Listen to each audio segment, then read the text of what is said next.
हमारी freedom of speech के ऊपर ये डायरेक्ट अटैक था। लॉ ऐसा ही है, जो चीज़ मॉरली गलत है वो कई बार लीगली भी गलत होती है। उसके रेपरकशंस जितने भी गेस्ट थे और जो मेन होस्ट था उसको भी बेयर करने पड़े, क्योंकि एफआईआर हुई तो वो जितने भी 5 अक्यूज थे सबके अगेंस्ट में एफआईआर हुई। मैं सिर्फ वहाँ बैठा था, मैंने कुछ बोला नहीं, मैं हंसा, तो वो एक सेक्शन मेरे लिए। फ्रीडम ऑफ स्पीच हम लोग को guaranteed under the constitution of India with certain restrictions. Media trials जो हुई थी, क्या लग रहा है कि ये होना ज़रूरी है या बहुत ज़्यादा ओवर एग्जैजरेटेड हो गया था? अब मीडिया ट्रायल के हिसाब से तो आप डे 1 पे ही कन्विक्ट हो जाते हो। I can't comment on this, sir. Later we will see what has to be done. पर मीडिया का अटेंशन और सबका अटेंशन इधर ही ज़्यादा गया है, वो स्पेसिफिकली आपको क्यों लग रहा है कि ऐसा क्यों हुआ? youtube.in जो है उस पे गवर्नमेंट टू सम एक्सटेंट कोई रिस्ट्रिक्शन लाना चाहती है। आप फ्रीडम ऑफ स्पीच एक्सरसाइज करो, बट एक बाउंड्री में एक्सरसाइज करो, और वो boundary decide government and court करने के लिए ये केस को हाइप किया, क्योंकि ये केस बेस मिला है। कॉमेडी भी बहुत ही ज़्यादा सब्जेक्टिव चीज़ है, लोग इतना कॉन्शियस होके नहीं कर सकते। राइट। जैसे कि आपकी क्लाइंट भी हैं तो वो खुद कंटेंट क्रिएशन के अंदर है, राइट। तो अभी वो कॉन्शियस होके अपना कंटेंट प्लान कर रहे हैं। अगर आप अपनी कॉमेडी को बैलेंस आउट कर सकते हो, थोड़ा सा लॉजिकल, थोड़ा सा, बहुत ये नहीं मैं बोल रहा हूँ कि आप एकदम ही कॉमेडी को खत्म कर दो, क्योंकि कॉमेडी होती तब है जब आप बाउंड्री क्रॉस करते हो फॉर दैट मैटर। अभी ऐसी मूवीज भी आ रही है, इट्स 16+, इट्स यूएस सर्टिफिकेट, कोई अपने फैमिली के साथ जा रहा है, वो फिल्म देखने लायक नहीं है, बट स्टिल उसके ऊपर कोई ज़्यादा कोई बोल नहीं रहा है। इंडियाज़ गॉट टैलेंट के शो पे क्या वो वार्निंग थी 18+ की? नहीं थी। तो आप लीगली प्रोटेक्टेड नहीं थे। अब लाइबिलिटी आ जाती है ऑडियंस की। एक कंपनी ही होती जो इंडेमनिफाई कर रही होती इंडियाज़ गॉट टैलेंट को कि कुछ भी प्रॉब्लम होगी हम इसको सारे कॉन्सिक्वेंसेस बेयर करेंगे, तो इंडियाज़ गॉट टैलेंट बंद नहीं होगा। Obviously he will come back, I am sure वापस आएगा। आर्यन खान एक ऐसा केस है जिसके अंदर आप इन्वॉल्व हो। आर्यन खान केस हम इसको अब नहीं बोल सकते हैं, क्योंकि आर्यन खान को एनसीबी ने चार्जशीट नहीं किया है। इस केस में अगर आर्यन खान नहीं होता तो ये केस कुछ भी नहीं था। तो ये मीडिया ट्रायल के कारण नहीं ऐसा हुआ। राइट। नहीं सर, वो उनको शिप पे से अरेस्ट नहीं किया था, एक दिन बाद अरेस्ट किया गया उनको। आर्यन खान केस में आउट ऑफ 18 अक्यूज्ड के पास किसी के पास कुछ भी नहीं मिला, किसी के पास स्मॉल क्वांटिटी। अगर वो स्मॉल क्वांटिटी का केस होता तो सारे जितने भी अक्यूज थे सब बाहर आ जाते तुरंत। सुशांत सिंह राजपूत जो डिसीजन आया है, व्हाट डू यू थिंक कि ये फेयर डिसीजन है?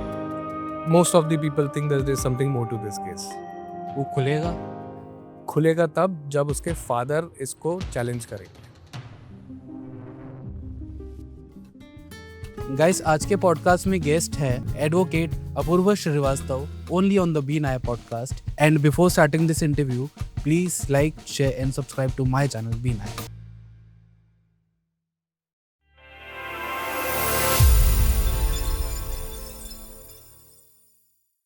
अपूर्वा जी, स्वागत है आपका बी नाया पॉडकास्ट में। आप इतने फेमस लॉयर है, आपको टीवी पे इतना लोगों ने देखा है, आपसे मिलके आपके बारे में जानना है। लॉयर ही क्यों बनना था आपको? Jayesh, first of all thank you for having me here. Criminal lawyer, यार कैसा था कि मैं जब इस फील्ड में आया, जब मैंने लॉ ऑप्ट किया, मेरे दिमाग में एक परसेप्शन पहले से था कि मुझे कॉर्पोरेट जॉब नहीं करनी है, and therefore I chose law, कि मुझे लॉ में ही आना है। अब लॉ में भी 2 सेक्ट होते हैं कि आप या तो कॉर्पोरेट जाओ, जो 5 to 8 वाली जॉब होती है, आप कंपनी के लिए लीगल कंप्लायंस करो, लॉ करो, जो भी उनके लीगल इश्यूज होते हैं रिजॉल्व करो। सेकेंड ऑप्शन होता है that you go into litigation, choose for litigation. अब जब आप लिटिगेशन चूज करते हो, उसमें भी सेक्ट्स होते हैं सिविल, क्रिमिनल। सिविल एक ऐसा पार्ट था जहाँ पे मैंने इंटर्नशिप करी स्टार्टिंग में। मुझे समझ में आया कि that this is not my cup of T. बहुत इनिशियल डेज में ही समझ में आ गया था मेरे को इंटर्नशिप में। फर्स्ट सिविल इंटर्नशिप के बाद सेकेंड इंटर्नशिप मेरी क्रिमिनल थी, because I was exploring that time कि मुझे क्या करना है। सेकेंड इंटर्नशिप में डे 1 पे मुझे स्ट्राइक कर गया that this is my calling. May be because of the senior हुम आई जॉइंड, कि वो इतने इफेक्टिव थे कि उन्होंने मेरे को वो लॉ की तरफ उतना वो अट्रैक्ट किया। प्लस जो लॉ है, क्रिमिनल लॉ है, उसमें you can always manipulate as per your stories आप अपने हिसाब से बना सकते हो, इतना स्ट्रिक्ट नहीं है। पहला केस याद है आपको खुद का कि आपने किसके लिए किया था? पहला केस आप ऐसे पूछोगे तो मैंने एक लेडी थी जिसके लिए केस फाइल किया था जब सेक्शन 377 इंटरकोर्स लीगलाइज नहीं किया था गवर्नमेंट ने, कोर्ट ने। तब उस टाइम पे मेरी एक क्लाइंट थी जिसकी एक लेस्बियन पार्टनर थी, और उसकी लेस्बियन पार्टनर ने उसके ऊपर उसके वीडियोस अपलोड करने का केस किया था। वो मेरा फर्स्ट केस था wherein I got relief for her from the high court. ऐसा देखा है कि आपने अभी रिसेंटली, मैं नाम नहीं लूंगा, बट इंडियाज गॉट लेटेंट के लिए भी आप इन्वॉल्व रहे हैं। उस केस के बारे में आप इंसाइट्स बताइए कि ये एक्चुअली, मुझे ऐसा लग रहा है कि हमारी फ्रीडम ऑफ स्पीच के ऊपर ये डायरेक्ट अटैक था। जयेश, इंडियाज गॉट लेटेंट जो केस हुआ है, अल्टीमेटली अगर आप पूरा देखोगे, इंडियाज गॉट लेटेंट ऐसा नहीं है कि वो फर्स्ट एपिसोड था। जी। ऑलरेडी उसमें 8-9 एपिसोड्स आ चुके थे। I think this was 10th of 11th episode. इस एपिसोड में वो जो एक कमेंट था, जो एक गेस्ट ने बोला था, वो सोसाइटी में अगर आप देखोगे तो मॉरली गलत था। करेक्ट। मेरे लिए भी अगर मैं उसको सुनूंगा तो वो मॉरली गलत था। और लॉ ऐसा ही है, जो चीज़ मॉरली गलत है वो कई बार लीगली भी गलत होती है। अब जो उन्होंने कमेंट किया, उसके रेपरकशंस जितने भी गेस्ट थे और जो मेन होस्ट था उसको भी बेयर करने पड़े, क्योंकि एफआईआर हुई तो वो जितने भी 5 अक्यूज थे सबके अगेंस्ट में एफआईआर हुई। बट जो एफआईआर है उसमें जो सेक्शंस हैं, वो सेक्शंस सारे एक एक आदमी के रोल को डिफाइन करते हैं। ओके। कि मैं सिर्फ वहाँ बैठा था, मैंने कुछ बोला नहीं, मैं हंसा, तो वो एक सेक्शन मेरे लिए है। मैं वहाँ गया, मैंने बोला तो मैंने ऑब्ससिनिटी और लोगों के सेंटिमेंट्स हर्ट किए, तो वो सेक्शन मेरे लिए है। उस हिसाब से वो एफआईआर बनाई गई है, सबको अलग अलग रोल डिफाइन किया गया है। अल्टीमेटली जो आप बोल रहे हो freedom of speech, freedom of speech हम लोग को guaranteed under the constitution of India with certain restrictions. What are those? Restrictions are that it should not be against the country, it should not be against someone, or you know, something which is morally wrong. There are so many restrictions for that matter. Ultimately बात ये होती है कि किसी के आप sentiments hurt करते हो ना, तो that person has a right to file a complaint against you, and then that will be converted into an FIR. Okay. जब वो आपके केसेस चलते हैं, ये तो एफआईआर क्या होता है, एफआईआर को आप बोलते हो first information report. FIR is not an encyclopedia. आपके साथ कुछ हुआ, आप जाओगे, आप बोलोगे, अगर वो ऑफेंस कॉग्निजेबल है लॉ में कि इसके लिए एफआईआर बनती है, तो वो एफआईआर करेंगे। कोर्ट बाद में डिसाइड करेगा कि ये ऑफेंस था कि नहीं था, ओके। जो आपके साथ हुआ है। या फिर जैसे फॉर दैट मैटर रणवीर ने जो बोला है, वो एक्चुअली उस सेक्शन में फॉल होता है कि नहीं होता, वो कोर्ट डिसाइड करेगा। पुलिस का काम है ले लेना, उसके बाद चार्जशीट फाइल करना। कोर्ट का काम है ट्रायल चलाना, और फिर या तो कन्विक्ट करना या फिर एक्विट करना। पर मीडिया ट्रायल्स जो हुई थी, क्या लग रहा है कि ये होना ज़रूरी है या बहुत ज़्यादा ओवर एग्जैजरेटेड हो गया था ये सब? अब मीडिया ट्रायल के हिसाब से तो आप डे 1 पे ही कन्विक्ट हो जाते हो। आज आपने कुछ किया और इनके हिसाब से आप तो क्रिमिनल हो और आप कन्विक्ट हो गए हो। But what is paramount here is the court's judgement. But तब तक क्या होता है, जब तक कोर्ट पहुंचता है ना जजमेंट तक, तब तक मीडिया ट्रायल खत्म हो चुका होता है और पूरा मैटर एकदम ठंडा हो चुका होता है। अभी ये केस किस सिचुएशन पे है? ये केस में अभी सुप्रीम कोर्ट में हमारी पिटीशन पेंडिंग है, जिसमें हमने देयर आर मल्टीपल एफआईआर्स। हमने सुप्रीम कोर्ट से रिक्वेस्ट करी है कि एक ही जगह पे एफआईआर ट्रांसफ़र हो जाए, क्योंकि एक ऑफेंस के लिए मल्टीपल एफआईआर्स नहीं होनी चाहिए। जो कि अर्नब गोस्वामी का केस था, उसमें भी सेम चीज़ थी कि मल्टीपल एफआईआर्स थी। अर्नब गोस्वामी सुप्रीम कोर्ट गया and he got all the FIRs transfer to Bombay. Same हमने प्रे किया है, और हमारी जो गुवाहाटी वाली एफआईआर है वो बॉम्बे आ जाए, जो बॉम्बे वाली एफआईआर है उसके साथ कनेक्ट हो जाए, तो वो पेंडिंग है सुप्रीम कोर्ट में। साइमल्टेनियसली हमारे ही प्रोसीडिंग में एक एनजीओ आती है। वो एनजीओ आके बोलती है कि आपने डिसेबल्ड बच्चों के बारे में कुछ कमेंट किया हुआ है, और उसकी वजह से उन्होंने, कोर्ट ने बोला कि आप एक सेपरेट इसके लिए प्रोसीडिंग चालू करिए कि डिसेबल्ड के बारे में कैसे बोला है, और ये बहुत ही गलत है। उसके लिए एक और केस अब फाइल हो चुका है, जो और ये वाला case FIR transfer plus disabled के बारे में आप लोगों ने गलत बोला, ये दोनों केसेस एक साथ अभी नेक्स्ट मंथ में लिस्टेड है सुप्रीम कोर्ट में। पर ये केसेस इतने फास्ट ट्रैक पे आया है और पूरा गवर्नमेंट भी इन्वॉल्व हुआ है। वैसे यूजुअली इतनी जल्दी मुझे ऐसा लग रहा है कि इतनी भी बड़ी बात नहीं थी जितनी बनाई है, इससे भी बड़ी-बड़ी चीज़ें होती है। पर Correct. मीडिया का अटेंशन और सबका अटेंशन इधर ही ज़्यादा गया है। वो स्पेसिफिकली आपको क्यों लग रहा है कि ऐसा क्यों हुआ? यार मुझे ऐसा लगता है कि यूट्यूब एक ऐसा प्लेटफॉर्म है जहाँ पे आप आज तक अपने आप को एक्सप्रेस कर सकते हो और आप बोल सकते हो जो आपके मन में आता है। यूट्यूब ऑब्वियसली यूट्यूब के कुछ खुद के रिस्ट्रिक्शंस हैं जो इंडिया में कोई मैटर नहीं करते क्योंकि वो अपने US के हिसाब से रिस्ट्रिक्शंस बनाए हुए हैं। वो आप कंप्लाई भी करोगे तो भी आप यहाँ पे आपके अगेंस्ट में केस हो सकता है। मुझे ऐसा लगता है कि youtube.in जो है उस पे गवर्नमेंट टू सम एक्सटेंट कोई रिस्ट्रिक्शन लाना चाहती है। वो रिस्ट्रिक्शंस होंगे कि आप फ्रीडम ऑफ स्पीच एक्सरसाइज करो बट एक बाउंड्री में एक्सरसाइज करो, और वो boundary decide government and court करने के लिए ये केस को हाइप किया क्योंकि ये एक केस बेस मिला है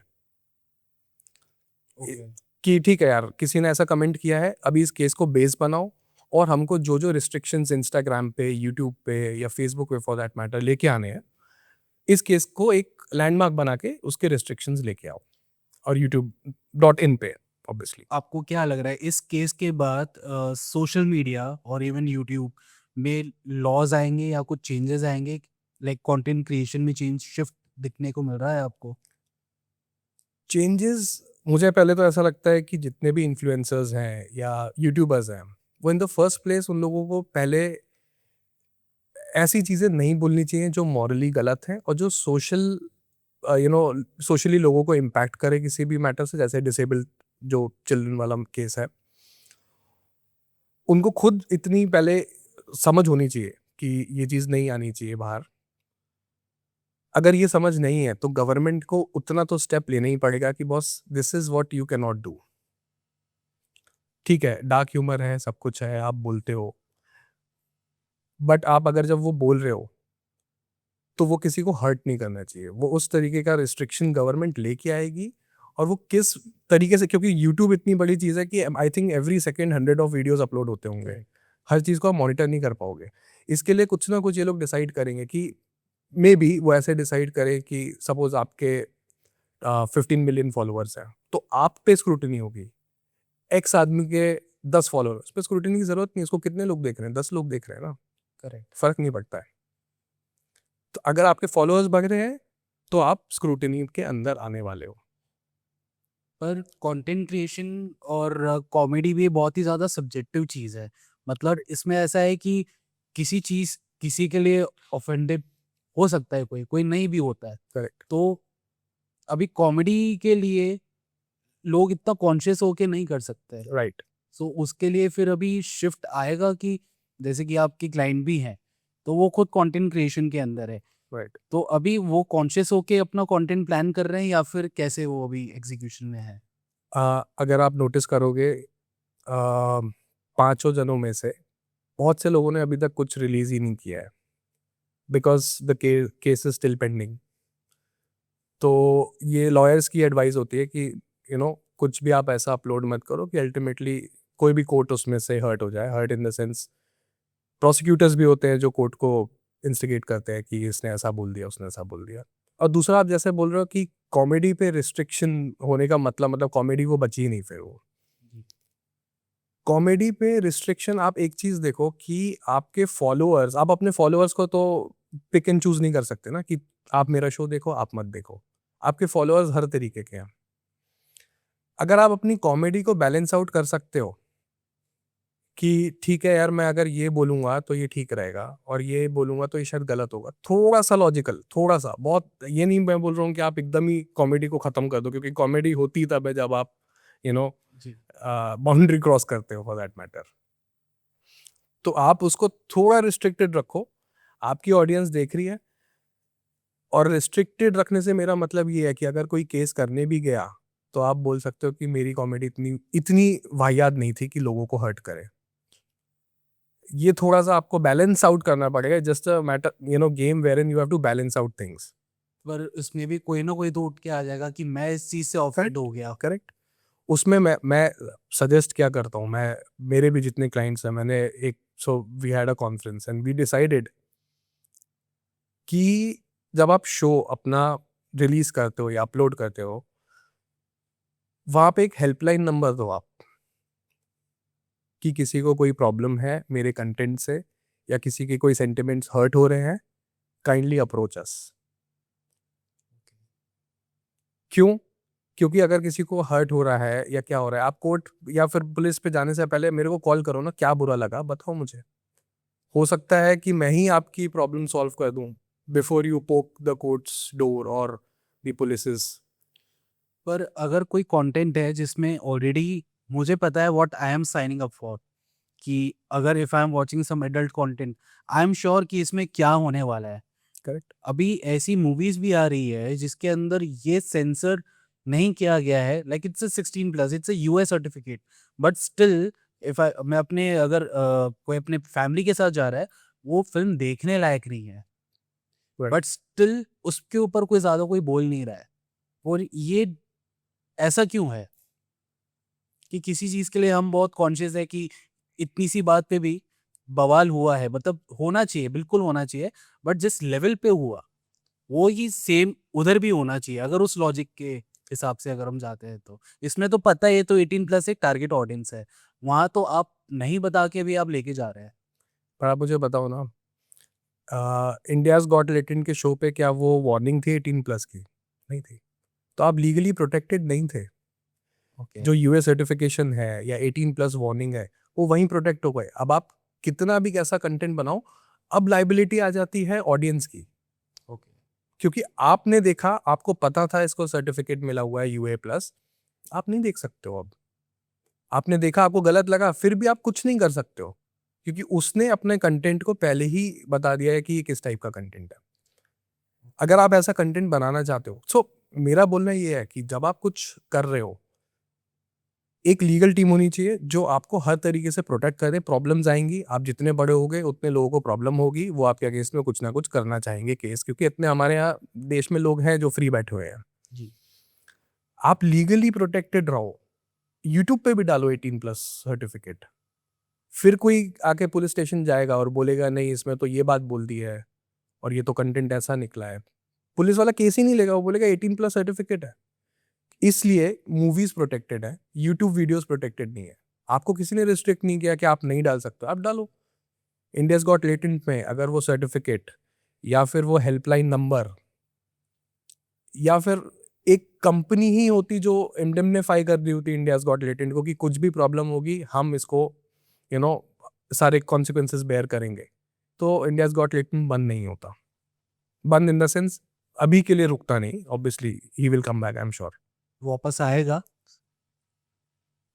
और चेंजेस के साथ आएगा इस बार। That nobody knows, but he will come back. That's for sure. India's got latent के अलावा भी आर्यन खान एक ऐसा केस है जिसके अंदर आप इन्वॉल्व हो। आप पूरा केस स्टडी आप समझाइए, कैसे शुरू हुआ और अभी ये केस कहाँ पर है। Uh, तो जय, सबसे पहले आर्यन खान केस हम इसको अब नहीं बोल सकते हैं, क्योंकि आर्यन खान को एजेंसी ने, एनसीबी ने चार्जशीट नहीं किया है। मतलब आपका नाम था, आपके अगेंस्ट में इन्वेस्टिगेशन हुई, फिर आपको चार्जशीट नहीं किया, मतलब आपको केस से ड्रॉप कर दिया है। सो टोटल 20 अक्यूज इन लोगों ने पकड़े थे। 20 में से इन लोगों ने 6 लोगों को ड्रॉप कर दिया, जिसमें आर्यन खान भी है। 14 लोगों के अगेंस्ट में ट्रायल स्टार्ट हो गया क्योंकि चार्जशीट फाइल हो गई है। तो हम इसको अगर आर्यन खान केस की जगह अब इसको हम ये टर्म करें कि Cordelia cruise seizure case, so I think ये बेटर होगा, क्योंकि आर्यन खान तो अब इस केस में रहा ही नहीं। मुझे ऐसा लगता है कि इस केस में अगर आर्यन खान नहीं होता तो ये केस कुछ भी नहीं था। ओके। कुछ भी नहीं था। 4 बच्चे गए हैं क्रूज पे, ऑब्वियसली वो चाहेंगे कि they want to have a good time, तो कुछ कॉन्ट्राबैंड छोटा मोटा, they are not dealers, they are not going to harm anybody, तो उनके पास छोटा मोटा जो है वो लेके वहाँ पहुंचे हुए हैं contraband, and they just wanted to enjoy. Only because Aryan Khan was there in this case ये इतना मीडिया में हाइप हो गया, इतना ज़्यादा चला। मैं आपको इस पर एक और चीज़ बोलूँगा, अगर ये आर्यन खान नहीं होता, कोई और कॉमन आदमी होता जिसके पास कंजम्पशन का केस होता, जिसके ऊपर कोर्ट ऑफ लॉ उसको सेकेंड डे पे बेल दे देती। फर्स्ट डे पे आता वो कोर्ट में, सेकेंड डे वो बाहर होता। ओनली बिकॉज आर्यन खान था, मीडिया ट्रायल चल रहा था, बहुत सी चीज़ें ऐसी थी जो शायद जजेस को लगा कि नहीं हो सकता है ये आर्यन खान बहुत डीपली इन्वॉल्व है इन सब नेक्सेस में, या कुछ फॉरेन नेक्सेस हो सकता है, बाहर से ड्रग्स आ रहे होंगे, इसलिए वो बेचारा 30 डेज के लिए जेल में था, when he was not suppose to be behind bars for more than 2 days. तो ये मीडिया ट्रायल के कारण ही ऐसा हुआ। Right. Media trial and investigating agency ने जब चीज़ें बोली कि इसमें फॉरेन सिंडिकेट इन्वॉल्व है, कि बाहर से भी ड्रग्स आ रहे हैं और डार्क वेब के थ्रू आ रहे हैं, तो वो फिर मैटर ऑफ इन्वेस्टिगेशन बन जाता है। जजेस बोलते हैं यार कि ठीक है, if that is the case then agency should investigate this, और उसके लिए फिर कस्टडी इंक्रीज होती जाती है, बेल डिफिकल्ट हो जाती है, इसलिए आर्यन खान को सफ़र करना पड़ा और वो अंदर आ। फाइनली उसको ड्रॉप किया एजेंसी ने, एजेंसी को कुछ नहीं मिला उसके अगेंस्ट में, और वो बाहर आ गया। और जो 14 लोग जिनके अगेंस्ट में चार्जशीट फाइल हुई है, उनको सबको बेल हुई, ग्रेजुअली धीरे धीरे सब बाहर आए। Now the trial is pending before the special NDPS court in Bombay. अब इसमें भी एक फैक्टर था। सो एनडीपीएस में अगर आप देखोगे 3 टाइप की क्वांटिटी होती है, small quantity, intermediate quantity and commercial quantity. Small quantities ठीक है, आपके पास वो शेड्यूल में डिफाइन किया हुआ है कि क्या स्मॉल है, क्या इंटरमीडिएट है, क्या कमर्शियल है। स्मॉल चलो ठीक है, कोई बात नहीं है, आप फर्स्ट टाइम ऑफेंडर हो, स्मॉल क्वांटिटी है, सेल्फ कंजम्पशन करते हो, छोड़ दो, कंज्यूमर है। इंटरमीडिएट क्वांटिटी चलो ठीक है, आप ऑफेंडर हो, आपके पास थोड़ा क्वांटिटी ज़्यादा मिली है, बट आप कोई ट्रैफिकर नहीं हो या फिर आप कोई डीलर नहीं हो। आप डीलर कब होते हो? जब आप कमर्शियल में आते हो। आर्यन खान केस में आउट ऑफ 20, 18 अक्यूज के पास किसी के पास कुछ भी नहीं मिला, किसी के पास स्मॉल क्वांटिटी मिली। अगर वो स्मॉल क्वांटिटी का केस होता तो सारे जितने भी अक्यूज थे सब बाहर आ जाते तुरंत। 2 लोगों को इन्होंने अरेस्ट किया, एक नाइजीरियन नेशनल और एक मेरा क्लाइंट, जिनके साथ इन्होंने कमर्शियल क्वांटिटी के साथ अरेस्ट किया, commercial quantity of the contraband, और बोला कि ये दोनों डीलर हैं, ये इन 18 अक्यूज्ड को सप्लाई करते थे। तो केस को स्ट्रॉन्ग बनाने के लिए भी एजेंसी ने एक कमर्शियल क्वांटिटी के 2 लोगों को डाला, सो दैट ये डिफिकल्ट हो जाए कोर्ट के लिए इनको रिलीज करना। अदरवाइज ये 2 दिन में बाहर आ जाते थे, जो इन बच्चों के पास मिला था। पर ये स्पेसिफिकली फंसाने के लिए करते हैं, कुछ और मोटिव था पीछे? मोटिव अब इन लोगों ने फंसाने के लिए ऑब्वियसली नहीं किया है, क्योंकि चैट्स थी कुछ लोगों के साथ, जिनको डीलर बोला है 2 लोगों को, उनकी कुछ लोगों के साथ चैट्स थी, मिला चैट के थ्रू, क्योंकि इन लोग इन्वेस्टिगेट करते हैं, कुछ एविडेंस होता है तो ही अरेस्ट करते हैं, तो चैट्स थी।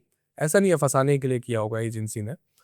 बट अल्टीमेटली इस केस में जो सबसे खराब हुआ है वो ये हुआ है कि जब कमर्शियल एक्स के पास मिली है तो आप एक्स को जेल में रखो, वाई को जेल में क्यों रखा है? उसके पास तो कुछ भी नहीं मिला है, उसको तो आप छोड़ दो ना, क्योंकि इसके पास मिला है तो इसके केस के हिसाब से ये थोड़ी सफर करना चाहिए। इस केस में ये प्रॉब्लम थी। अदरवाइज आप कोई भी एनडीपीएस का केस ले लो नार्कोटिक्स का, अगर एक के पास कमर्शियल है, एक के पास स्मॉल है, स्मॉल वाला आज बाहर आ जाएगा, कमर्शियल वाला टाइम के बाद बाहर आएगा। ये क्यों हुआ है इंटरनली, ये no one can comment on this, because ये कौन इन्वॉल्व है इसमें कि क्या है, नोबडी नोज। एक और केस है जो कि सुशांत सिंह राजपूत को के ऊपर है, जो डिसीजन आया है, व्हाट डू यू थिंक कि ये फेयर डिसीजन है? सीबीआई इन्वेस्टिगेट कर रही थी ये केस को, पहले बॉम्बे पुलिस कर रही थी ऑब्वियसली, फिर वो हैंड ओवर हो गया सीबीआई को। सीबीआई ने, सो क्या होता है कि कोई भी एक सुसाइड होगा या फिर ऐसा सस्पिशन में किसी की डेथ होगी तो एडीआर रजिस्टर होता है, जिसको इंक्वेस्ट प्रोसीडिंग बोलते हैं, एक्सीडेंटल डेथ रिपोर्ट। उसमें पुलिस इन्वेस्टिगेट करती है और या 2 फाइंडिंग होती है, इधर ये सुसाइड है या ये मर्डर है। इनकी फाइंडिंग आई कि ये सुसाइड था। सीबीआई ने क्लोजर रिपोर्ट फाइल करी, उन्होंने बोला ये सुसाइड था। मुझे ऐसा लगता है, I don't know, I think Sushant father has not filed any protest petition. Protest petition होती है कि that you are not happy with the closure report which the agency has filed. आप बोलते हो कि ये सुसाइड नहीं है, इसमें फर्दर इन्वेस्टिगेशन हो, और फर्दर इन्वेस्टिगेशन में पता चले कि ये सही में सुसाइड था कि मर्डर था, because I think his father is, you know, he thinks that there's something more to this case. And I think most of the people think that there's something more to this case. वो खुलेगा? Agency ने तो बंद कर दिया है, agency clearly बोलती suicide है। खुलेगा तब जब उसके फादर इसको चैलेंज करेंगे। अब इसमें दूसरा भी फैक्टर है, कितना एविडेंस बचा है, कितना नहीं बचा है, क्या वाइप आउट हो गया था, क्या एविडेंस कलेक्ट हो पाया है, क्या नहीं हुआ है, नोबडी नोज दैट। का टाइम था, आप और हम लोग तो सब घर पे बैठे हुए थे, ये भी नहीं कि लोग पहुंच के देख रहे हैं क्या हो रहा है, सिर्फ media, police and well wishers थे वहां पे। एक और केस है शीना बोरा जी का, प्लीज एक्सप्लेन कीजिए उसको। So Sheena Bora, we were representing Peter Mukherjee, okay, Indrani's husband. यार ये केस आई थिंक ऐसा केस है जो, अगेन हम बात करते हैं ना कि मॉरली कुछ गलत हो गया, इसमें पहले मॉरली गलत हुआ है, फिर लीगली गलत हुआ। मॉरली कैसे गलत हुआ है कि Sheena, as per prosecution story, as per the charge sheet, Sheena Indrani की डॉटर थी, और एक मदर ने अपने डॉटर का मर्डर किया, तो ये तो यार पहले तो मॉरली गलत हुआ है, एंड देन लीगली तो ऑब्वियसली गलत हुआ है, बिकॉज मर्डर हुआ है, फिर चाहे वो किसी का भी होता। मॉरली क्योंकि वो अपनी बेटी को मार दिया। इसकी स्टोरी ऐसी थी, मैंने चार्ट शीट पढ़ी थी, मोर देन 20,000 पेजेस की चार्ट शीट थी। इसमें ये था कि Indrani, she is from Assam, तो फर्स्ट इसका एक बॉयफ्रेंड था जो अरुणाचल प्रदेश में था। अच्छा, तो वहाँ पे ऐसा कल्चर है that you don't get married, if you like somebody you just cohabit that with that person, and आप लाइवलीहुड अपना उसके साथ बिताते हो, एंड देन बच्चे हो गए तो हो गए, नहीं तो फिर you can part ways any moment, because शादी का टैग नहीं है वहाँ पे। तो किसी के साथ रहती थी ये, उनसे इनके 2 बच्चे हुए, Sheena and Mikhail, Sheena Bora, Mikhail Bora. ठीक है, सब सही चल रहा था। ये एक दिन कलकत्ता आती है, कलकत्ता आके इनको लगता है कि एक बहुत अच्छी पार्टी में जाती है, जहाँ पे इनको संजीव खन्ना नाम के एक आदमी मिलते हैं। संजीव खन्ना बिजनेसमैन था, ऑब्वियसली शायद वो स्टेटस में भी ऊपर होगा उससे, फर्स्ट वाले से। संजीव खन्ना को ये मिलती है और इनका अफेयर चालू हो जाता है। कोई ऑब्लिगेशन नहीं थी क्योंकि वो शादी थी नहीं पहले वाली, तो अफेयर तो कर ही सकती है। संजीव खन्ना के साथ अफेयर चलता है, शादी कर लेती हैं। आउट ऑफ दैट मैरिज एक डॉटर बॉर्न होती है, विधि खन्ना, और पहले वाली से 2 बच्चे थे, आपको पता ही है। अब ठीक है, ये मैरिज चल रही होती है, कोई प्रॉब्लम नहीं होती है। इंद्रानी हमेशा से ऐसी थी, एज पर, अगेन आई से दिस अगेन, दैट चार्टशीट में ऐसा है कि इंद्रानी एक इस टाइप की लेडी थी जो she always wanted to grow bigger, कि आज यहाँ है तो कल और अच्छी प्लेस पे हो, यानी कि एक ही जगह पे स्टैक हो जाए। वो एक दिन बॉम्बे आती है, स्टार चैनल्स का एक बहुत बड़ा इवेंट होता है जहाँ पे वो मिलती हैं पीटर मुखर्जी से। During that time Peter Mukherjee का अपनी वाइफ के साथ डिवोर्स का केस पेंडिंग था, चल रहा था, और ये मिलती हैं इनको आके इवेंट पे। पीटर मुखर्जी और इंद्रानी दोनों मिलते हैं, दोनों को ऐसा लगता है कि यार वी कैन लिव टुगेदर, इनका अफेयर चालू हो जाता है। ड्यूरिंग दैट टाइम उसका जो डिवोर्स चल रहा था, इसने बताया पीटर ने, यार मेरा डिवोर्स चल रहा है, and Indrani must have also disclosed कि मेरा एक हस्बैंड है and I am ready to give him divorce and then we may live together. अब जब ये इन्फॉर्मेशन शेयर हुई है, पीटर के साथ ये इन्फॉर्मेशन नहीं शेयर हुई थी कि इसके फर्स्ट जो लवर था, जिसके साथ अफेयर था, वहाँ से भी 2 बच्चे हैं। चलो, सेकेंड वाली शादी थी, उससे एक डॉटर है, ये इन्फॉर्मेशन पीटर को पता थी। पीटर ने बोला no problem, you can just tell your husband to give you divorce and then we may marry. तो ऐसे ही अफेयर चल रहा है। पीटर का डिवोर्स कंक्लूड हो जाता है, पीटर अभी डिवोर्स हो चुका है। ये अपना डिवोर्स ले लेती हैं संजीव खन्ना से। अब ये दोनों शादी करने के लिए सोचते हैं कि चलो शादी करते हैं। पीटर के फर्स्ट वाइफ से 2 बच्चे थे, रोहित एंड रैबिन। ये दोनों रहते थे लंदन में। शादी में ऑब्वियसली दोनों बच्चे आएंगे। बताया है कि भाई your new mother and XYZ step mother. शादी बहुत पीसफुली होती है।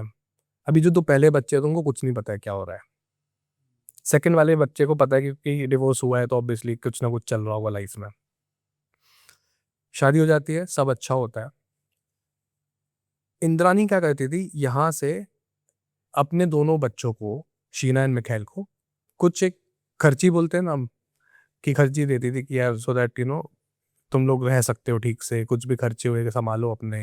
एजुकेशन के लिए थोड़े बहुत पैसे देती थी। एक पॉइंट ऑफ टाइम ऐसा आ गया कि मिखाइल ने इंद्रानी को बोला कि बहुत डिफिकल्ट हो गया मम्मी यहाँ पे रहना, छोटी सिटीज़ है, हम लोग नहीं ग्रो कर पा रहे हैं and we want to come to Bombay. Indrani थोड़ी सी ये हो गई यार, क्योंकि बिकॉज पीटर को तो कुछ पता ही नहीं है ये सब, और तुम लोग आ गए तो सारी चीज़ें खुल जाएंगी।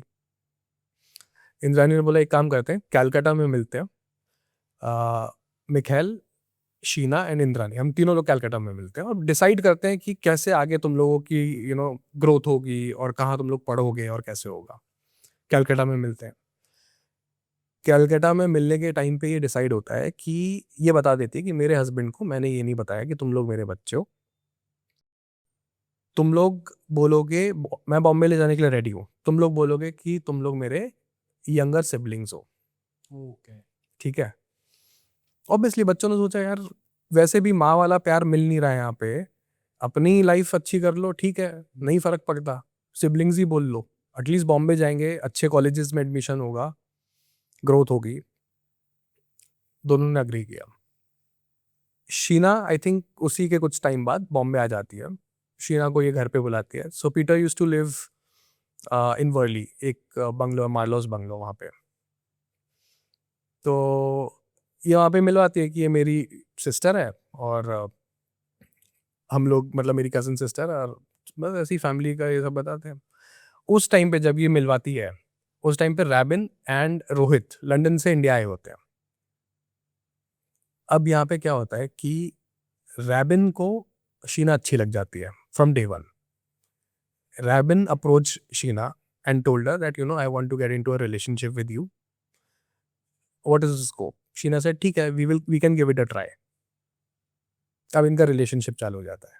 इंद्रानी को यहाँ पे डर लगना चालू हो जाता है कि बॉस अगर मेरी बेटी, जिसको मैंने बताया हुआ है सबको बता तू मेरी बहन है, मेरे ही हस्बैंड के मतलब मेरे स्टेप सन के साथ रिलेशन में आ जाएगी तो पूरा गेम खुल जाएगा। तो ये डर उसके दिमाग में बनने लगता है। धीरे धीरे धीरे धीरे वो डर इतना ज़्यादा एक्यूमुलेट हो जाता है कि उसको वो लगता है कि यार कुछ गलत ना हो जाए मेरी लाइफ में। अभी तक तो बहुत अच्छी चल रही थी, from a small village in Assam, मैं अरुणाचल गई, अरुणाचल से कैलकाटा, कैलकाटा से बॉम्बे, हो सकता है नेक्स्ट LA पहुंच जाऊं। अब ये डर आ जाता है। इन लोगों का रिलेशन स्टार्ट हो जाता है। एक दिन इंद्रानी इसको बोलती है कि see I am telling you, don't tell anything to Rabin कि हमारा क्या रिलेशन है क्या नहीं है, जो है वो मेंटेन करो, ठीक है। अगर आप ऐसे भी देखोगे तो भी ये मॉरली गलत हो गया यार, कि किस में रिलेशन हो रहा है। दोनों एक तरीके से स्टेप ब्रदर सिस्टर हो गए। फिर रैबिन बोलता है कि अच्छा, तो शीना आउट ऑफ लव रैबिन को बता देती है सब कुछ कि यार ये तो मेरी मदर है एंड ये मेरे कंडीशंस थे, इसके वजह से मैं यहाँ आई थी, अदरवाइज मैं कभी यहाँ आ भी नहीं पाती। अभी शीना को थोड़ा सा जब ये चीज़ बता देता है तो रैबिन थोड़ा ये करता है, शीना उसको कंट्रोल करती है कि don't tell this to your father, जब वो ऐसा टाइम आएगा तो हम किसी तरीके से करेंगे, बताएंगे ये सब। बट इंद्रानी का फेयर बहुत बढ़ चुका था इस टाइम तक। उसने क्या किया, उसने प्लान किया, पहले संजीव खन्ना को फ़ोन किया जो सेकंड हस्बैंड था जिससे डिवोर्स लिया था, कि मैं ये प्रॉब्लम फेस कर रही हूँ। संजीव खन्ना ने बोला ठीक है मिलते हैं। संजीव खन्ना कैलकाटा से बॉम्बे आता है और एक ड्राइवर होता है इनका, शाम्बर राय। शाम्बर राय संजीव खन्ना और ये मिलते हैं। ये तीनों मिलते हैं और ये तीनों ये डिसाइड करते हैं कि चलो शीना को और मिखाइल को दोनों का मर्डर कर देते हैं, दोनों को हटा ही देते हैं बीच में से, सो दैट हमारे लिए कोई प्रॉब्लम रहेगी नहीं कभी। डिसाइडेड था दोनों को मर्डर करना, ओके। ठीक है, कि दोनों को ही मारेंगे। अब ये जो प्लानिंग होती है इसको एग्जीक्यूट करने का पार्ट आता है। एग्जीक्यूट करने के लिए एक दिन इंद्रानी फ़ोन करती है शीना को कि शीना, मुझे पता है कि शायद out of love you must have told Rabin about our relation, so let's discuss this once and for all, और इसको डिस्कस करके क्लोज करते हैं कैसे क्या करना है। शीना बोलती ठीक है, मुझे कोई प्रॉब्लम नहीं, एक बार बात करते हैं इस बारे में। तो बैंड्रा लिंकिंग रोड में अमरसन्स है एक स्टोर, उसके सामने एक हार्डवेयर की शॉप है। ये सब चार्जशीट में है। ओके। उसके सामने एक हार्डवेयर की शॉप है जहाँ से उसने एक बैग खरीदा। किसी को अगर किसी को सफोकेट करना है तो ऐसा पॉली बैग खरीदा, एक रोप खरीदी, और एक फुल बॉडी साइज बैग खरीदा। ये 3 चीज़ उसने, इंद्रानी ने खरीदा। गाड़ी में बैठी, गाड़ी में श्यामवर राय ड्राइवर था और संजीव खन्ना आगे बैठा हुआ था। ये आती है अमरसन्स के पास और ये बोलती है कि ठीक है चलो क्या डिस्कस करना है। इसने बोला कि एक काम करते हैं, ताज लैंड्स एंड है वहाँ पे, बैंड्रा, वहीं चलते हैं, यहीं से थोड़ा पास में है। बोला ठीक है। तो अब ये लोग गाड़ी से जा रहे हैं। जब ये ऑन द वे थे, पाली हिल पहुँचते हैं ये लोग। पाली हिल में एकदम से क्या होता है, वो गाड़ी साइड में रुकाता है। संजीव खन्ना आगे से पीछे आता है, बीच में शीना होती है, एक साइड पे इंद्रानी होती है, एक साइड पे संजीव होता है, और एकदम से इसको सफोकेट करके ये लोग मार देते हैं। ये कितने बजे की बात थी, रात में? ये रात में अराउंड 1:32 की बात हो गई। ट्रैफिक नहीं? हाँ, ट्रैफिक नहीं होगा, कैमरास भी होंगे, बट वो गाड़ी में क्या हो रहा है इतना, उस टाइम पे कोई क्रिमिनल कहीं ना कहीं कुछ ना कुछ छोड़ देता है या लूपहोल। इन्होंने कर दिया उसका मर्डर। चार्जशीट में ये भी था, after her murder they all decided to go and have dinner at Taj Lands End, और जो डेड बॉडी है वो डिक्की में रखी रहेगी, बूट में। तो how how heartless you can be, ये इसमें दिखता है। ऑब्वियसली अब आप ताज जा रहे हो तो आप गाड़ी अंदर नहीं ले जा सकते क्योंकि वो चेक होती है गाड़ी, तो इन्होंने कहीं बाहर ही पार्क किया। They walked inside and then they had their dinner, they had their good time and everything. ये बाहर आते हैं। अब ये डिस्कशन नहीं हुआ था कि ये सब चीज़ हो गया, मर्डर हो गया है, मिखाइल अभी भी बचा हुआ है, उसके लिए एक डेट डिसाइड करनी है। पार्ट आता है बॉडी डिस्पोज ऑफ कैसे करें। प्लानिंग हो गई, एग्जीक्यूशन हो गया, डिस्पोज ऑफ का पार्ट बचता है। ये लास्ट पार्ट है जिसके बाद कोई एविडेंस बचेगा नहीं। ये लोग जाते हैं वर्ली में, एक होटल है हिल टॉप, पोचकन वाला रोड पे पीछे। कहते हैं कि यार चलो कॉफ़ी पीते हैं और वहाँ पे वी विल डिसाइड कि कैसे क्या करना है। हिल टॉप पहुँचते हैं। हिल टॉप में डिस्कशन होता है कि रायगढ़ जाते हैं, पेन करके एक विलेज है वहाँ पे। पेन में बॉडी को हम जला ही देते हैं। जलाने से क्या होगा, सारी बोन्स भी जल जाएंगी, वो एशेज में कन्वर्ट हो जाएगी, कोई डीएनए कहीं कुछ मिलने वाला है नहीं। ये लोग रात में पहुँचते हैं, अर्ली मॉर्निंग पहुँचते हैं पेन, बट ऑब्वियसली उस टाइम पे डार्क था। और पेन में जाके ये लोग एक एक कंटेनर में फ्यूल होता है, फ्यूल डाल के उसको जला देते हैं। घर पे आते हैं। अच्छा, हिल टॉप में ये डिस्कशन हुआ था कि मिखाइल को भी बुला ही लें क्या आज ही, जिसमें संजीव खन्ना ने बोला कि यार अभी बहुत प्रेशर है, एक बॉडी डिस्पोज करते हैं, दूसरे का बाद में देखेंगे। इंद्रानी ने बोला था कि लेट्स कॉल हिम ऑल्सो। फिर ये लोग बॉडी जला देते हैं। नेक्स्ट मॉर्निंग वापस आते हैं, सब लोग अपने अपने घर जाते हैं, पीसफुल लाइफ हो जाती है। अब यहाँ पे इम्पर्सोनेशन का भी केस बनता है, क्योंकि अच्छा, तो ये एक ऐसी फैमिली थी और ऐसे लोग थे, आप और हम व्हाट्सएप पे बात करते हैं, कॉल पे बात करते हैं, या कोई और मैसेंजर यूज़ करते हैं। ये लोग ईमेल पे बात करते थे। मोर देन 3000 पेजेस के ईमेल आए थे, और ईमेल पे भी good morning mom, good morning dad, how are you, ये सब ईमेल पे। हम तो यार वो कंटेंट लिखते हैं कि जो रेलेवेंट है या क्या, स्मॉल टॉक्स नहीं करते हैं। तो ये लोग सब ईमेल पे बात करते थे। अब ऐसा हुआ कि रैबिन ने he tried to reach out Sheena, obviously relationship में है। शीना फ़ोन नहीं उठा रही है, फ़ोन उसका स्विच्ड ऑफ आ रहा है। Rabin panicked, he came to Peter's house, he told him everything, that this is the scene and she's missing, it's been more than 2-3 days, I want to register a complaint. Missing complaint. ये सब सुन रही थी इंद्रानी वहीं पे जब ये रैबिन आया है, और इंद्रानी क्या करती है बहुत स्मार्टली, शीना का लैपटॉप ले आती है और उसके लैपटॉप से रैबिन को मैसेज करती है कि I have moved to USA and I don't want to have any relationship with you, सब खत्म करो, अब मुझे परेशान मत करो। तो रैबिन सोचता है यार आउट ऑफ नोवेयर कैसे, मतलब everything was going so smoothly, now out of nowhere telling me to not to keep any relationship with me. तो वो थोड़ा सा ये हो जाता है यार कि ये कैसे हो सकता है। अब इसके फ्रेंड्स भी ईमेल कर रहे हैं क्योंकि वो फ़ोन पे अवेलेबल नहीं, और सबको इंद्रानी रिप्लाई करती थी कि नहीं मैं यूएस में हूँ, आई एम हैप्पी हियर और मेरा बहुत अच्छा चल रहा है, मुझे किसी से इंडिया में कोई रिलेशन नहीं रखना है। मिखाइल को ईमेल कर रही है भाई बहन के बीच में कि मिखाइल आई एम हैप्पी, और जो भी है मेरे को ईमेल पे अपडेट देते रहो। ये चीज़ बहुत टाइम तक चली, ये ऑलमोस्ट 8 to 9 months चली है after the murder. Missing complaint file हो गई है, कुछ पुलिस ने, कुछ मिला नहीं है पुलिस को, ये कहाँ चली गई है। फिर इन लोगों ने ही बोल दिया कि वो यूएस चली गई है, तो फिर पुलिस ने भी अपनी इन्वेस्टिगेशन बंद कर दी कि यार चलो ठीक है, now you know where she is. सब खत्म हो जाता है, किसी को कुछ अभी कुछ प्रॉब्लम नहीं है, लाइफ सबकी अच्छी चल रही है। इंद्रानी इज नाउ सेटिस्फाइड कि उसका कहीं पे कुछ खराब होने वाला नहीं है रिलेशन। और मुझे ऐसा लगता है इसमें दूसरा एंगल ये था कि पीटर बहुत लाइवली आदमी था, और दिलखोल आदमी होता है ना कि यार मेरे पास अगर 10 चीज़ें हैं तो मैं 9 दे दूंगा, एक मेरे लिए रखूंगा। तो उसको ये डर था कि अगर समझो शीना बोल देती है कि शी इज़ माई डॉटर, तो पीटर की जो प्रॉपर्टी है वो शीना को भी आएगी। तो उसको ये भी एक डर था, और उसके लिए इंद्रानी के अंदर सॉफ्ट कॉर्नर था फॉर विधि, और वो चाहती थी सारी प्रॉपर्टी विधि को जाए, क्योंकि वो अभी भी इन्वॉल्व था संजीव खन्ना मर्डर में, तो वो यही चाहती थी कि सब विधि को मिले। अब एक दिन क्या होता है कि शामवर राय कार्टर रोड पे घूम रहा होता है बांद्रा में, पिस्टल लगा के, यहाँ पे एक रिवॉल्वर थी या पिस्टल थी। पुलिस वाला देखता है और उसको पकड़ लेता है, इंटरसेप्ट करता है, बोलता है ये क्या है। तो वो बोल देता है कि यार ये टू आई थिंक 2 साल पहले मेरी जो मालकिन थी उन्होंने मुझे ये दिलवाई थी पिस्टल, और उसको बहुत मारते हैं। तो उसको समझ में आता है, वो बताता है कि हमने एक मर्डर किया था और हमने बॉडी डिस्पोज ऑफ रायगढ़ में करी है।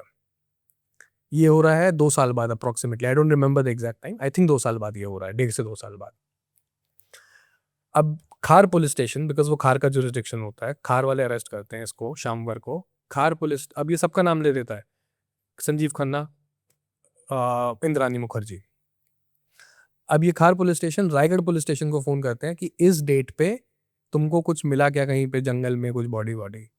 रायगढ़ पुलिस स्टेशन अपने स्टोर रूम में चेक करते हैं, अपने CFSL में चेक करते हैं। उनको फाइनली एक फीमर बोन होती है, जो ह्यूमन की जो ये फीमर बोन होती है, ये सबसे देर में जलाओगे भी तो जलती नहीं है, और सबसे ज़्यादा टाइम लेती है। तो क्या हुआ था, पुलिस वालों को वो बोन मिली हुई थी, बट वो बोन लेके उनको यही नहीं पता चल रहा था किसकी है। पूरी बॉडी तो जल चुकी थी, उनके स्टोर रूम में मिल गई है कि हाँ इस डेट पे सर हमको रायगढ़ के जंगल में एक फीमर बोन मिली थी।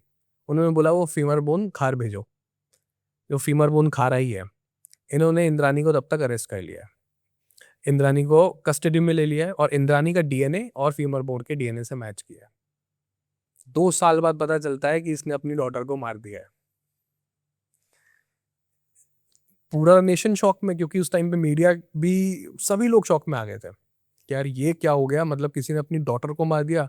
और सबके दिमाग में डाउट था कि रीजन क्या हो सकता है। फिर इसमें CBI आई, CBI ने इन्वेस्टिगेट किया, मोर देन 20,000 पेजेस की चार्जशीट फाइल करी, 7 to 8 वॉल्यूम्स थे, हम लोगों ने स्टडी किया। पीटर मुखर्जी के ऊपर चार्जेस थे कॉन्स्पिरेसी के, कि that he was aware of this murder. However ऐसा कुछ भी नहीं था, पीटर मुखर्जी को इसके बारे में कुछ नहीं पता था, क्योंकि पीटर मुखर्जी उस टाइम पे, तो जब ये केस पकड़ा गया है, सब कुछ, ये अरेस्ट हुई है, Peter Mukherjee was in London with Vidhi. Peter Mukherjee उसके लिए कोई कॉलेज देखने गया था, अच्छा कि उसको एडमिशन कराते हैं। Vidhi is that daughter from the second marriage. तो ये वहाँ पे था, इसको पता होता है कि यार now the agencies are calling me to Bombay. वो बॉम्बे आता है, उसको एयरपोर्ट से ही अरेस्ट कर लेते हैं। वो आता भी, उसके पास कुछ छुपाने के लिए नहीं था, वो आता है बॉम्बे। तो बाकी लोगों की तरह होता है शायद विजय माल्या या कोई, तो नहीं आता वापस।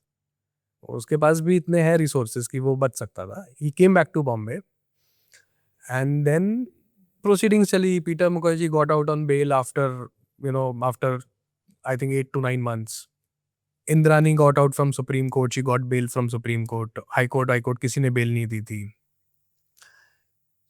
तो यार इस हिसाब से अगर आप देखोगे ना, तो ये केस ऐसा था जहाँ पे मॉरली भी गलत था, लीगली तो गलत था ही, प्लस रिलेशंस की कोई वैल्यू नहीं थी इसमें कि आप किसके क्या लगते हो, किससे क्या आपके रिलेशन है, कोई वैल्यू नहीं है। आप एक इंडिविजुअल हो, आप अपनी लाइफ जी रहे हो, अपनी लाइफ को बेहतर बनाने के लिए आप किसी को भी क्रश कर सकते हो। You can throw anybody under the bus. ये इस टाइप का एक केस था जो आज भी अगर मैं रिकॉल करता हूँ तो मुझे लगता है कि ये कितना सेंसेशनल केस है। तो बॉलीवुड ने मूवीज भी बना दी हैं इसके ऊपर। तो आई थिंक एक डॉक्यूमेंट्री भी आई है recently. So this was it. Apoorv ji, जो एनिमल्स को लेके लोग इतना सेंसिटिव है, जो एनिमल लवर्स है, उनके लिए क्या लॉज है, स्पेशली क्रिमिनल लॉज? जयेश, इसमें दो पार्ट्स हैं इसके। एक पार्ट है कि आपका कोई पेट है, वो किसी को बाइट कर लेता है या किसी को कुछ हार्म पहुंचाता है, तो वो बीएनएस में कवर्ड है। जो हमारा नया लॉ है उसमें कवर्ड है कि आपके एक्ट ने, आपके पेट ने किसी को बाइट कर लिया है तो उसके लिए आपको पनिशमेंट होगी, क्योंकि आपके पेट को नहीं हो सकती है। वो अप टू 3 years की जेल है एंड फाइन है, और बोथ है। तो ठीक है, ये एक रिस्पॉन्सिबिलिटी आ जाती है आपके ऊपर कि how to train your pet, कि वो अग्रेसिव ना हो और वो लोगों के साथ बिहेव करे। दैट रिस्पॉन्सिबिलिटी आपके ऊपर कास्ट होती है कि आपको कैसे अपने पेट को रखना है। ये एक पार्ट है जो समझ में आता है कि ठीक है यार, it is your responsibility. Second part है जो पेट्स के साथ क्रूएल्टी हो रही है। बहुत से केसेस होते हैं पेट्स के साथ हो रहे हैं, pets, stray dog for that matter, pets के साथ हो रहे हैं। काफ़ी सारे केसेस बॉम्बे में भी आए हैं। उसमें जो हमारा एनिमल क्रूएल्टी लॉ है वो बहुत रिस्ट्रिक्टेड है, और वो इतना रिस्ट्रिक्टेड है कि ऑफेंडर को फाइन, अगर आप सुनोगे तो आप भी थोड़े से शॉक में आओगे, 10 रुपीज़ है फाइन। 10 रुपीज? 10 रुपीज़ विच में एक्सटेंड टू 100 रुपीज़। आप फर्स्ट टाइम ऑफेंडर हो, 10 रुपीज़ से 50 रुपीज़ का फाइन लगेगा। आप सेकेंड टाइम ऑफेंडर हो तो 25 रुपीज़ से 100 रुपीज़ तक का फाइन लगेगा, एंड दैट्स इट। ये बैलेंस जो लॉ में नहीं है, क्योंकि आपको भी पता है वो pets can not speak for themselves. किसको बात करनी पड़ेगी? या तो गवर्नमेंट करे, या एक्टिविस्ट करे, या कोई एनजीओ करे। एनजीओ कर रहे हैं, काफ़ी पिटिशंस फाइल्ड हैं सुप्रीम कोर्ट में, हाई कोर्ट में, बट अभी तक इसमें कोई भी रेक्टिफिकेशन नहीं आया है, जो कि अभी नीड ऑफ द आवर है। करेक्ट। कि पेट्स को अगर कुछ क्रूएल्टी होती है, कितने ओनर्स होते हैं कुछ टाइम पेट्स रखते हैं, टॉय की तरह उसको ट्रीट करते हैं, मन भरा उसको अबैंडन कर देते हैं, कहीं बांध के चले गए। कुछ बोल नहीं सकता है, बट उसके अंदर भी फीलिंग्स हैं। उसके लिए NGOs, they are doing their bit, lawyers including me, we are also doing our bit. ये हाई टाइम है जिसमें कोर्ट्स को इंटरवीन करना चाहिए, और बहुत स्विफ्टली इस लॉ को करना चाहिए कि अगर पेट्स के साथ कुछ क्रूएल्टी है, वो क्रूएल्टी के लिए भी पनिशमेंट इतनी रखो कि सामने वाला ऑफेंस करने के पहले डरे, जो कि अभी तक नहीं आया है। I am hoping that this will come very soon. और कोई कंट्रीज के अंदर लॉज है? काफ़ी कंट्रीज में बहुत स्ट्रिक्ट लॉज हैं। आप अबैंडन नहीं कर सकते हो। यूएस में, आप यूके में, आप अपने पेट को अबैंडन नहीं कर सकते हो। आपकी पनिशमेंट इतनी ज़्यादा है कि आप अबैंडन करने के पहले सोचोगे, बिकॉज वो इतने आगे पहुंच चुके हैं, उन लोगों को पता है कि पेट्स की क्या वैल्यू है। यहाँ पे अभी तक वो चीज़ नहीं आई है। कुछ लोगों के लिए आई है जो पेट लवर्स हैं, एनिमल लवर्स हैं for that matter. Most of the country हमारी, they don't care about pets. What are the laws which you think कि आनी चाहिए? मुझे सबसे पहले लगता है कि पेट्स की क्रूएल्टी को अगर सेफगार्ड करना है, उसको हमको प्रोटेक्ट करना है पेट्स को, सबसे पहले जो ये पनिशमेंट है ₹10, ₹100, ₹25, ये जेल में कन्वर्ट होनी चाहिए, that you will be sent behind bars. और ये बेलेबल ऑफेंस है, नॉन बेलेबल ऑफेंस होना चाहिए जिसमें बेल बिकम वेरी डिफिकल्ट। ये होना चाहिए। दूसरा, आपको अगर कोई स्ट्रे डॉग है, इसमें गवर्नमेंट को थोड़ा सा इनिशिएटिव और स्विफ्टली लेना चाहिए कि स्ट्रे डॉग्स को रिहेबिलिट करे कहीं पे। दिल्ली में अभी रिसेंटली क्या हुआ है, जितने स्ट्रे डॉग्स हैं सबको ये लोग हटा रहे हैं, उनको अच्छे एक वेलफेयर होम में भेज रहे हैं जहाँ पे वो रहेंगे। ये चीज़ बॉम्बे में भी आनी चाहिए और दूसरी सिटीज़ को भी करना चाहिए। रिहेबिलिटेशन होना चाहिए इनका। पनिशमेंट थोड़ी सी स्ट्रिंजेंट करो, लोग डरे ये ऑफेंस करने से। और दूसरा सबसे बड़ी चीज़ है कि यार लोगों को चेंज होना चाहिए, ह्यूमैनिटी होनी चाहिए लोगों में, कि एक बेज़ुबान को आप इतना सफ़र करवा रहे हो, ये अगर लॉ नहीं तो ऊपर वाला जस्टिस करेगा एक ना एक दिन, if you believe in God. तो ये चेंजेस मैं चाहता हूँ यार, ये आने चाहिए। अभी एलुमनी भी एक ऐसी चीज है जिसके डर से लड़के आजकल बहुत डरे हुए रहते हैं। पहले के टाइम में लड़कियां डरी हुई रहती थी, अभी टेबल्स टर्न हो गए हैं, which I feel. So what's the current situation, और ये चेंज आ रहा है अभी? जयेश, इसमें सुप्रीम कोर्ट बहुत क्लियर है। तो सबसे पहले हमारी कंट्री में हर एक रिलीजन के लिए डिफरेंट लॉ है। ओके। मुस्लिम्स का अलग है जो उसको गवर्न करता है, मुस्लिम्स को, हिंदूज का अलग, पारसीज का अलग, सिख्स का अलग, क्रिश्चियंस का अलग। अब हर लॉ अपने हिसाब से बात करता है। मुस्लिम लॉ बोलता है कि Muslim marriage is a contract. Hindu law बोलता है Hindu marriage is a ritual. उसमें गॉड्स इंटरवेंशन है और ये सब है। एलिमनी पे सुप्रीम कोर्ट बहुत क्लियर है। एलिमनी पे सुप्रीम कोर्ट बोलता है कि if the wife is qualified enough, then the alimony will not be granted unless and until she shows that कि मैं I am not capable of working, मैं ये नहीं कर सकती हूँ। फैमिली कोर्ट एलिमनी दिलाता है। बट सुप्रीम कोर्ट ने बहुत क्लियर कर दिया, अगर आप केपेबल हो, आप ग्रेजुएट हो, आप कहीं जॉब कर सकते हो, तो आप जॉब करो, ना कि हस्बैंड्स को परेशान करो। तो ये एलिमनी पे लॉ है। Plus everyone should have faith in court. Court ultimately justice करेगा ही। वो इनिशियली जो हैरेसमेंट होता है कि एलिमनी मांग लिया है, और I make it very clear to you, criminal law is a machinery to harass and there is no outcome. So ये जो हैरेसमेंट है ना, ये हैरेसमेंट जब लोगों को होता है तो वहीं पे लोगों को थोड़ा डर लग जाता है। जब तक आपको न्याय मिलता है तब तक आदमी इतना टूट जाता है कि वो अभी केसेस कितने साइड किए हैं लोगों ने। But if you have faith in judiciary, in courts, then justice will be served for sure. इसमें लॉज चेंज हो रहे हैं? इसमें रिसेंटली हुआ है, उत्तराखंड ने, स्टेट ऑफ उत्तराखंड ने सारे पर्सनल लॉज एबॉलिश कर दिए। तो हिंदू मुस्लिम क्रिश्चियन लॉज नहीं बचे हैं। वो यूसीसी लेके आए, uniform civil code, common law for all religion. Okay. अब वो जो यूसीसी है उससे आपका डिवोर्स भी गवर्न होता है, उससे आपकी एलिमनी भी गवर्न होती है, उससे आपका इनहेरिटेंस भी गवर्न होता है, सक्सेशन भी गवर्न होता है। इसमें अब ये हट गया है कि अच्छा मुस्लिम हस्बैंड है तो उसके लिए कॉन्ट्रैक्ट है तो उसका उसका अपर हैंड है, या हिंदू वाइफ है उसका हिंदू है तो फिर उसके लिए उसका अपर हैंड है। सब इक्वल हो गए हैं। और ये चीज़ हमारे इंडिया में सारी स्टेट्स को अडॉप्ट करना चाहिए और ये आना चाहिए यूसीसी, जो कि सारी यूके में है, यूएस में, डेवलप कंट्रीज में है। ओके। Right. और एलिगेशंस जो लगा लेते हैं उसके ऊपर how can one save themselves? ये सारी चीज़ें होती हैं एविडेंस के बेसिस पे डिसाइड।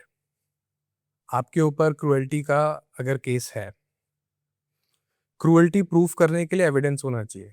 ओनस होता है कंप्लेनेंट के ऊपर टू प्रूफ हिज और हर केस। कि आप बोलते हो कि मेरे साथ क्रुएल्टी हुई है, मेरे से डाउरी मांगी थी और उस चक्कर में मेरे साथ क्रुएल्टी हुई है, तो आप प्रूफ करोगे उसको। अगर आपके पास एविडेंस नहीं है, ऑब्वियसली आपकी कंप्लेंट रजिस्टर हो जाएगी, एफआईआर हो जाएगी, एज अ सेड बिफोर कि ये मशीनरी हैरेसमेंट के लिए है, आपके ऊपर सब हो जाएगा। बट एविडेंस नहीं है तो आप जीतोगे नहीं। तो अल्टीमेटली कोर्ट सिर्फ एविडेंस देखता है, बाकी और कुछ नहीं देखता। आपके एलिगेशंस एक टाइम पे जीरो हो जाएंगे। अगर आपका जेन्युइन केस है, आपके पास एविडेंस है, तो आपको मिलेगा न्याय, अदरवाइज आपका केस जीरो हो जाता है। ओके, आप सर जब केस लेते हो, what are the parameters which you look? मैं जयेश केस लेते टाइम ये नहीं देखता हूँ कि वो क्रिमिनल है, कि उसने एक्चुअली क्राइम किया है, बिकॉज मैं सिर्फ, जैसे मैंने पहले बोला, मैं एविडेंस देखता हूँ। और ये बहुत पर्सपेक्टिव है। कुछ लॉयर्स बोलते हैं कि नहीं, मैं ये प्रिंसिपली नहीं लूँगा, और कुछ बोलते हैं कि यार मतलब मैं डिफेंस लॉयर हूँ तो मैं ऑब्वियसली वो चीज़ लूँगा, और मैं एविडेंस को देखूंगा। अगर उसके फेवर में है तो भी मैं रिप्रेजेंट करूंगा, फेवर में नहीं है तो भी मैं रिप्रेजेंट करूंगा, क्योंकि अल्टीमेटली मैं ऑफिसर ऑफ कोर्ट हूँ और मैं कोर्ट को हेल्प कर रहा हूँ so that court could arrive at a conclusion and serve justice. मैं कोर्ट को बता रहा हूँ कि ये चीज़ें हैं मेरे क्लाइंट के फेवर में, कोर्ट को लगता है तो वो डिसाइड करेंगे, कोर्ट को नहीं लगता है तो वो अगेंस्ट में ऑर्डर देंगे। Ultimately we are not here to जज। तो मैं किसी को केस लेने के पहले जज नहीं करता हूँ। बट इफ यू नो कि सामने वाला कन्विक्ट है, उसने किया है क्राइम, कन्विक्ट है, ये मैं, देखो, बहुत सिंपल प्रिंसिपल है लॉ का। You are not guilty unless and until you are convicted. Conviction कब होता है? ट्रायल चलने के बाद। उसके पहले तक आप गिल्टी नहीं हो। तो मैं उसी परसेप्शन के साथ मेरे क्लाइंट के साथ बैठता हूँ कि ये आपके फेवर के एविडेंस है, मैं कोर्ट को बताऊंगा। कोर्ट को लगता है कि ये आपके फेवर में और स्ट्रॉन्ग एविडेंस है, आपने कुछ नहीं किया है तो आप बचोगे, और आपने किया तो आप जेल भी जाओगे। मैं आपको जेल, मैं नहीं भेज रहा हूँ, आपके डीड्स आपको जेल भेज रहे हैं और आपके डीड्स आपको बचा रहे हैं। एज अ डिफेंस लॉयर मैं आपको लेके जाऊंगा कोर्ट में, बट आप अगर गलत हो तो आपको सजा होगी। So court will do the justice. जब लोग अप्रोच करते हैं, वो क्या माइंडसेट लेके आपके पास आता है? वो माइंडसेट यही होता है कि सर बचा लो, ओके, क्योंकि यहाँ पे लोगों की लिबर्टी स्टेक पे होती है। आपको जेल हो जाएगी, आप अंदर सजा काटोगे। आप सजा काट रहे हो बट आपकी पूरी फैमिली सफर कर रही है। हो सकता है आप ब्रेड विनर थे फैमिली के, अब आप अंदर हो। तो माइंडसेट क्लाइंट्स का ये होता है कि ये आदमी मुझे बचा लेगा। आप कॉन्फिडेंस कैसे दिलाते हो अपने क्लाइंट्स को? कॉन्फिडेंस दिलाने के लिए जयेश, सब चीज़ अगेन वो क्लाइंट की स्टोरी, उसका एविडेंस, और मेरा उसकी स्टोरी को कैसे पुट फोर्थ करना है बिफोर द कोर्ट, वो मैं उसको डे वन पे बता देता हूँ कि आप इतने पानी में हो और आपका केस इतना स्ट्रांग है। मैक्स टू मैक्स ये हो सकता है, वर्स्ट केस सिनेरियो ये हो सकता है, बेस्ट केस सिनेरियो आप बच सकते हो। कई बार क्लाइंट्स बोलते हैं नहीं सर ये तो आप गलत बोल रहे हो, नेगेटिव जा रहे हो, बट अगर मैं उससे ये सब हाइड करूंगा then I won't be able to sleep. मेरे लिए रात की नींद बहुत प्यारी है। और जब कोई क्लाइंट आपसे बातें छुपाता है या आपको बाद में पता चलता है, तो आपको भी लगता है ये पहले पता चलता तो मे बी केस सिचुएशन में होता, हाउ डू यू डील? बहुत गुस्सा आता है, क्योंकि जैसे बोलते हैं कि डॉक्टर्स एंड लॉयर्स से आप चीज़ें मत छुपाओ। बहुत राइटली ये चीज़ बोली गई है, अगर आप मुझे सारे वेपन्स नहीं दोगे तो मैं उसको यूज़ कैसे करूँगा? आप मुझे बता दो, आप बहुत कॉन्फिडेंशियल है ये, मैं I am not suppose to tell this to anybody, that's there in the Advocates Act, confidentiality, I can not tell this to anybody. तो आप मुझे अगर बता रहे हो तो मैं क्लाइंट को बोलता हूँ बहुत क्लियरली, आप बताओ, आपको अगर लगता है कि इस रूम में आप और मैं ही बैठे और कोई ना हो तो वो भी करते हैं, बट आप मुझे जब तक सब चीज़ें नहीं बताओगे, मैं आपके दिए हुए वेपन्स को कैसे यूज़ करना है ये मैं नहीं कर पाऊंगा। और ग्रेजुअली अगर मुझे ये चीज़ पता चलती है तो मैं ऑब्वियसली वो क्लाइंट के ऊपर ही डालता हूँ। आपने बताया होता तो आज सिचुएशन ये नहीं ये होती। ओके, हुई है ऐसी सिचुएशंस कभी? हाँ, हुई है। एक साइबर का केस है जिसमें, so this client of mine, इसके ऊपर एक साइबर फ्रॉड हुआ। ओके, फर्स्ट साइबर फ्रॉड था, सो इसके साथ 3 साइबर फ्रॉड हुए, एक के बाद एक के बाद एक। फर्स्ट साइबर फ्रॉड हुआ कि इसको शादी.com पे कोई मिला जिसने बोला कि ठीक है I want to get married और ये सब। कॉन्फिडेंस में लिया, फिर बताया कि मेरी फैमिली की बहुत सिचुएशन ख़राब है, इनकम टैक्स की रेड हो गई है, I don't have money. Out of love और वट एवर यू मे से, इसने पैसे अरेंज किए और इसको पैसे दे दिए कि ठीक है रख लो। जैसे ही पैसे ऐसे मिल गए, ये आदमी वैनिश हो गया, गायब हो गया, और अच्छा अमाउंट दिया इसने। चलो ठीक है, इसने उस टाइम पे कोई एक्शन नहीं लिया। सेकेंड ऑफेंस होता है आफ्टर 3-4 मंथ्स, इसको लिंक्डइन पे कोई अप्रोच करता है, वो बोलता है कि मैं आपको यहाँ जॉब दिलवा दूंगा, और for verification you have to share your bank details XYZ और ये सब। उसने क्या किया, उसने इसके बैंक डिटेल्स को, उसका नंबर हटा के अपना नंबर डाल दिया, रजिस्टर कर दिया बैंक में, ट्रांजैक्शन करने लगा, लोन्स के लिए अप्लाई करने लग गया, डिफरेंट बैंक्स में लोन ले लिए, क्रेडिट कार्ड का मिसयूज़ किया। इसको जब तक पता चला, वो आदमी भी गायब हो गया। अब थर्ड फ्रॉड इसके साथ होता है कि इसको कोई बोलता है कि मेरे पास आपकी कुछ फोटोज़ हैं जो ऑब्सीन हैं, और मैं इसको लीक कर दूंगा। और वो मॉफ करता है, कुछ ना कुछ करके इसको भेजता है, उसको ब्लैकमेल करता है कि ये मैं अभी आपके फैमिली मेम्बर्स को भेज रहा हूँ। ये ऑब्वियसली डर गई, इसने लोन लिया, अपने रिलेटिव से पर्सनल लोन लिया और उसको दिया। अब जब ये थर्ड इंसिडेंट हुआ, इसके पास ऑब्वियसली और कोई रास्ता नहीं था। शी अप्रोच्ड अस, आई हमारे पास, इसने बताया सब कुछ कि ऐसे ऐसे ऐसे ऐसे हुआ है। Then we filed a police complaint with the cyber cell. जब बैंक अकाउंट मिला है, स्टेटमेंट मिला है, तो हमें पता चला है कि ये जो तीनों फ्रॉड थे ना, ये एक ही आदमी ने किए हैं, क्योंकि बैंक अकाउंट में लिख के आ रहा है कि ये एक ही आदमी का नाम रिफ्लेक्ट हो रहा है सारे बैंक अकाउंट में, जो जितने पैसे ट्रांसफर हुए हैं। तो 3 बार इसके साथ फ्रॉड हुआ है एक ही आदमी के द्वारा, और इसको ये चीज़ नहीं पता थी। इसने हमसे बहुत सी इंफॉर्मेशन हाइड करी इनिशियली। इसने ये नहीं बताया कि ऑब्सीन फोटो वोटो वाले बारे में कुछ नहीं बताया। इसने कंटिन्यू अपनी स्टोरी यही रखी कि फैमिली प्रॉब्लम थी इसलिए मैंने पैसा दिया। बाद में आयोग को तो मिलता ही है, इन्वेस्टिगेटिंग ऑफिसर को सब पता चलता ही है। फिर इसने बताया कि नहीं, उसने मॉफ किया है, मैंने नहीं भेजी है कभी। तो ऑब्वियसली मैं गुस्सा हुआ उसके ऊपर, मैंने बोला कि this is not the way. आप हाइड करोगे तो आपका केस सफ़र करेगा, क्योंकि जो हमने कंप्लेंट फाइल करी है, आप धीरे धीरे चीज़ें बताओगे, वो कंप्लेंट डिले हो रही है तो जस्टिस मिलने में आपको डिले हो रहा है। तो इसकी ही गलती की वजह से जो उसने हमसे हाइड किया, इसको आज तक उतना जस्टिस जो मैं चाहता हूँ वो नहीं मिला है। बट लोगों का भी माइंडसेट वो लेके आते हैं ना, वो डरे हुए होते हैं, वो डर कैसे निकलता है उनका? लॉ आपके लिए हेल्प करने के लिए बनाया गया है, सो दैट हम लोग ना, एज ह्यूमंस हम लोग भी एनिमल्स हैं। अगर लॉ नहीं होगा ना, तो हम लोग कुछ भी कर सकते हैं, किसी के साथ किसी का मर्डर कर देंगे एंड फ्री घूमेंगे और कुछ भी करेंगे। लॉ आपकी हेल्प करने के लिए बनाया गया है। अगर आपके अंदर अभी भी यही परसेप्शन है कि पुलिस वाला आपके साथ गलत कर देगा, लॉयर्स गलत कर देंगे, या लॉ आपके अगेंस्ट में है, तो that is your mental blockage.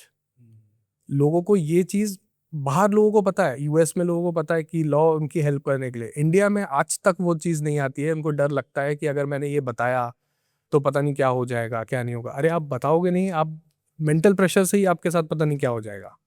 तो भी ऐसी कोई केसेस आए हैं which are very criminal in a way कि आपको भी थ्रेट आया हो? थ्रेट क्रिमिनल लॉयर्स को आते रहते हैं, ये part and parcel of your profession है। आपको किसी ने बोला है कि मैं आप पे केस कर दूंगा?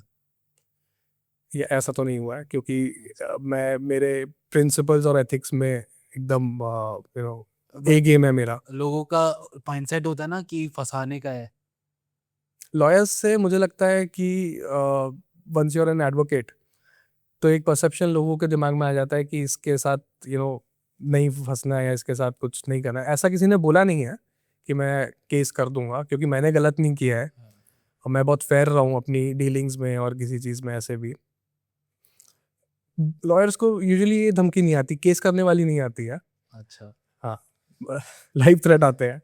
लाइफ थ्रेट्स आते हैं आपको। हाँ।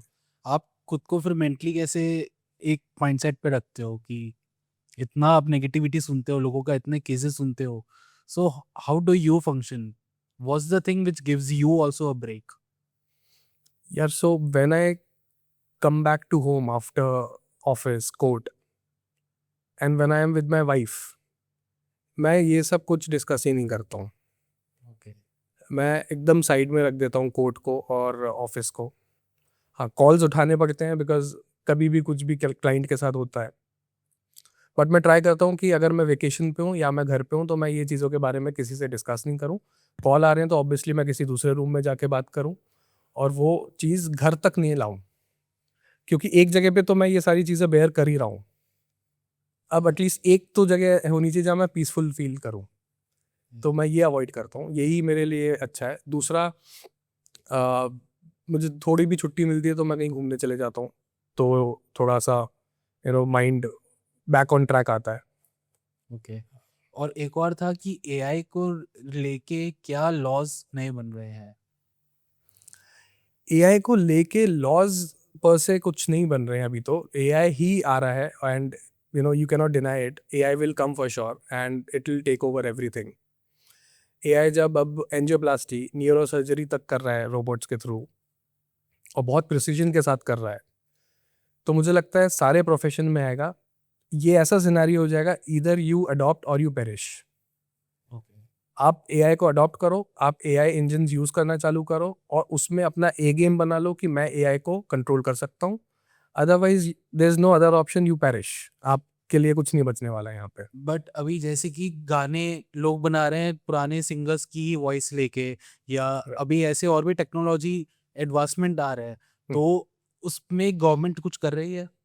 एज सच अभी तक कुछ नहीं हुआ है इस पे।